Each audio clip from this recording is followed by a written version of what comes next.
Non, l'argent que tu places sur ton PEA n'est pas déductible d'impôt. Par contre, tu payes moins d'impôts que si tu l'investissais sur le compte titre ordinaire, le CTO. Là où c'est déductible d'impôt, c'est si tu places de l'argent sur le PER, le plan d'épargne retraite. Attention, il y a quelques petites clauses, mais en gros, si tu verses 2000 euros sur ton PER, il sera bloqué, mais ces 2000 euros, tu pourras les déduire de ton revenu imposable à la fin de l'année. Maintenant, attention, parce que cet argent sur le PER, il sera débloquable uniquement si tu es à la retraite, si tu es au chômage, si tu as un divorce ou quelque chose comme ça, ou pour payer une résidence principale. En attendant, ce n'est pas de l'argent que tu peux revoir de sitôt. Là où c'est beaucoup plus intéressant, c'est de placer sur le PEA, le plan d'épargne en action. Là, tu peux acheter des actions françaises, européennes et des ETF du monde entier.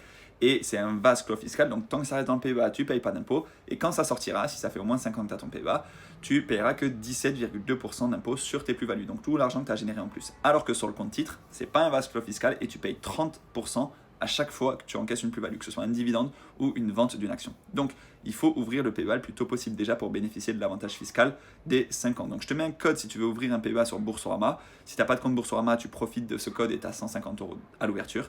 Et ensuite, si tu as d'autres questions, tu peux m'envoyer un message privé.